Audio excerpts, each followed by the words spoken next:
Hi guys, welcome back to Nyx Reads. Today I have a pretty big book haul for you guys. It's essentially all the books that I have accumulated since Christmas. So some of these I got as gifts, some of them I got myself, and let's just dig into them. I'm going to start with the books that I got from Book Outlet. It's one of my favorite shops to buy on sale books from. They have a US side and a Canadian side. You can definitely check if they ship internationally. The reason why I issued this order in the first place was because I finally saw that they had Agatha Christie novels back in stock because they've been out of them for I think the last few months, and then one night they just had a bunch of them. So I got 5. These are all from William Moreau, and I actually really like the cover designs. So basically all of my Christie novels I got, I think, from William Moreau, and most of them from Book Outlet, so they're all kind of matching, which is nice. The first one I got is Crooked House. I just featured this in my most recent monthly reading wrap-up, and I gave this 4 out of 5 stars. This is such a great character study, so it's not very action-packed. It is a standalone, so it's not from the Miss Marple or the Hercule Poirot series, so you can just read this without any prior knowledge about any of the characters. This book is about a very wealthy patriarch that gets murdered, and someone in his family probably did it, so that's the mystery around it, and this is honestly just sublime character work. Then I got Cards on the Table. This seems to be one of the bigger fan favorites, but I personally don't know what this is exactly about, and I'm going to leave it at that. I want to go into this pretty much blindly. And then I have Murder on the Orient Express. This is probably one of her most well-known works as well.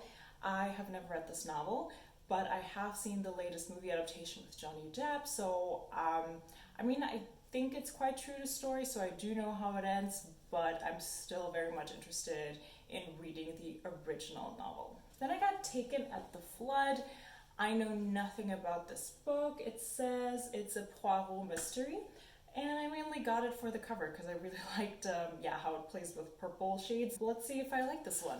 And lastly I have And Then There Were None. This is, I think, the only copy that is slightly beat up, but I can't even remember if this was me or if it came like this. I think this is the best-selling mystery of all times, and I already read this 3 or 4 years back, but I only give it a 3-star rating because it was my very first Christie novel, and honestly I was not in the right headspace. I think my expectations were kind of set a bit wrongly because I came out of, reading Gone Girl and reading psychological thrillers, so I was expecting something along those lines, which it just really doesn't apply to these because these are very classic murder mysteries. In this case, this is a a closed circle mystery, which is pretty cool. So I want to give it a reread because I feel like during the second time round, I think I'm going to give it like a 4 or 5 star. Essentially, this is about a group of people that arrive on an island, they get cut off, and suddenly one by one they die. And the big mystery is why and who's the murderer. Next, also from Book Outlet, I got Behind Her Eyes by Sarah Pinborough. So this is also a book that I featured in my monthly reading wrap-up. I give this 3.5 out of 5 stars, which I'm kind of leaning more towards a 4-star now because I just had so much fun with it. This is a domestic thriller where we have Louise, who is a young single mom. She works part-time at a psychiatrist's clinic as an assistant, and basically by chance, she ends up hooking up with her boss by accident. She doesn't know it's her boss, and then the next day he starts new in their office, and it's super dramatic because, well, guess what, he's married, and she kind of gets entangled into like the mess between her new boss David and his wife Adele. And honestly, it's a lot of fun, and the Netflix show is really good as well. So it's something that really can take you out of your reading slump, and I do think that the twists are very unexpected. So this is a good one to read. And lastly, from Book Outlet, I got The Parable of the Sower by Octavia Butler. I really wanted to get to this author this year, so that's why I got this, and I'm planning to read it soon. So this is either a post-apocalyptic or like sci-fi speculative fiction novel. I'm not too sure exactly what this is about, but you know what? I'm just gonna go into this pretty blindly as well because that's how I usually like reading my books.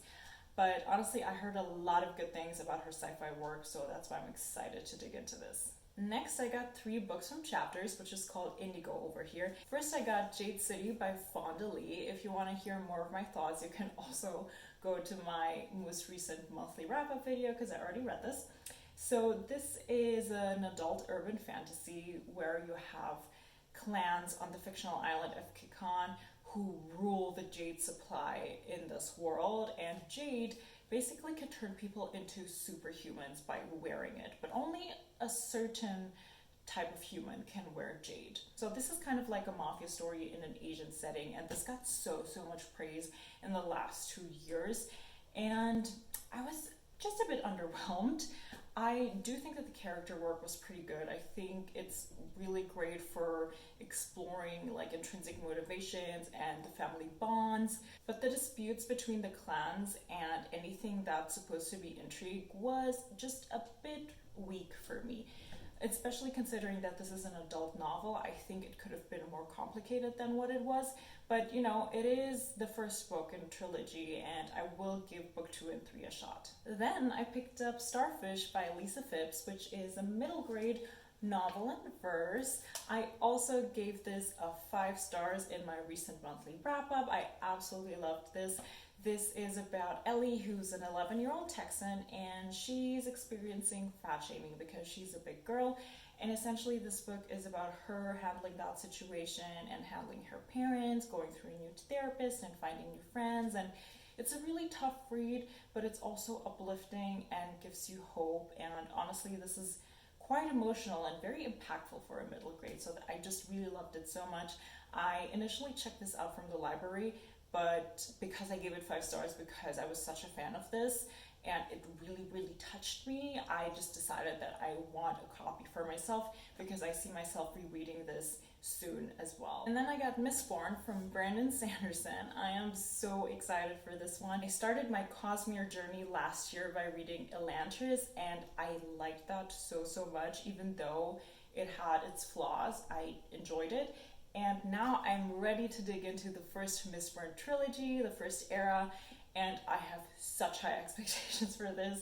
I really hope that this is going to be a 4 or 5 star read. I think the magic system in this world has something to do with substances, like, is it like metals, that people can ingest metals or something like that, and that's where they get their magic from? I'm not too sure, but that's okay. When I read Elantris, I also didn't know that much about it, and I enjoyed it the better for it. I am not sure if I'm gonna get the books from Brandon Sanderson's Kickstarter that has been going around, just because this is going to be my first book into the Cosmere, and I'm not sure if I'm going to be able to read those in 2023, if that's going to make a lot of sense for me. So let me know if you're going to get onto that Kickstarter. Next, I have a random selection of books that I got myself, either used or from a bookstore chain that exists in Germany from when I was there over the Christmas period. So first I got Becoming by Michelle Obama in hardcover. So this one I did get from Amazon actually, but I got it used for a very good price. I think this was only $10, and look at the edition. This looks almost like new. And I think in full price this is something like $40, so I think that was a good deal. And I already listened to this as an audiobook. I love the audiobook because she narrates it herself. But again, because I just liked it so much, I decided that I wanted a physical copy for my shelves. Plus, there's some like bonus pictures and stuff in this edition. So yeah, I just wanted a physical copy. Another book that I got used in great condition, Der dunkle Thron by Rebecca Gablé. So this is actually a book in German. It's a historical fiction, which is quite chunky. I think this must be my 5th or 6th book from the author. I really like her historical fiction works. This is going to be about Henry VIII and takes place in the 16th century. Then I got 4 classic books for myself. These are part of my 2022 classics challenge. I'm challenging myself to read 10 classics this year. I have a separate video up on that if you want to join me. So this one is The Metamorphosis by Franz Kafka. It's a novella about a man who suddenly turns into a bug and how that affects him and his family. And I gave this 4 out of 5 stars. It's a very interesting read and very family-centric, which I didn't expect. This one I technically didn't buy. I basically got this from my sister. This is her edition. It's Die Physiker from Dürrenmatt, or The Physicists. And this is actually a comedy, or like a play, and it's also written that way, about people contemplating the responsibility of physicists over the world. And I think they're all institutionalized, so I think that they believe that they're very important physicists. So I'm not quite sure, we'll see. Then I have Around the Earth in 80 Days by Jules Verne. So this is a classic originally written and published in the French language, and I guess we're gonna see in this story if, what's his name? The Englishman, Phileas Fogg, will be able to fulfill the bet and basically go around the world in 80 days. And then I got 100 Years of Solitude by Gabriel Garcia Marquez. I read this in January, so you can go to that video if you want to see a more detailed review. I think I gave this 4 or 5 stars out of 5. I enjoyed this immensely. In this book, we're basically following the Buendia family across 100 years, so through generations. And honestly, like, there's just so much going on in this book. So although it's very dense, it reads very fast, and it features elements like industrialization, civil war, but also a lot of family and love drama. So yeah, this is a very packed story. So good. And lastly, I have a pile of books here that I received as presents. So first of all, I have 2 sisters, and they both have boyfriends, and they got me these 2 books respectively for Christmas. So first of all, I have Oliver Twist by Charles Dickens in this beautiful English Penguin Library edition. Isn't this so gorgeous? So I'm actually planning on getting pretty much most of my English classics in exactly this edition. So this is, how do you call it? I think the Penguin English Library. Yeah, so gorgeous. So I'm not sure if I'm going to get to this one this year, because I already have my 10 classics that I want to read, but if not this year, it's going to be next. And yeah, it's just so beautiful. And then I got the hardcover edition of Harry Potter and the Prisoner of Azkaban in German, from the author whose opinions on the transgender community I do not share, but even she cannot take away how much this book series meant to me when I was little. So yeah, so this is probably, I'm gonna make this part of my reread, and yeah, I mean, you probably know what this book is about. And the last 4 books I got from my boyfriend, well, technically, this one I swiped. It's The Mysterious Affair at Styles from Agatha Christie. I think, yeah, this is the very first Poirot novel. And he's had this in his shelf for the longest time, and I just thought it was cute. So, you know, I'm planning on reading this, so instead of buying it, I just got it from him. And then I challenged him to get me 2 books at random that are not on my already read list on Goodreads. So he picked me up The Maid by Nita Prose and King of Babylon Blood by Scarlett St. Clair. So both of these I have already read.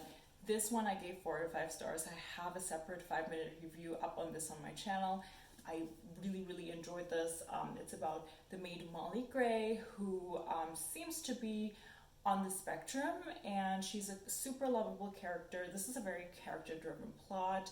One day in the hotel where she works, there's a dead man found in his bed, and she kind of gets involved in that whole investigation. This is super enjoyable, a great cozy mystery. And King of Babylon Blood is a vampire fantasy romance, very heavy emphasis on romance.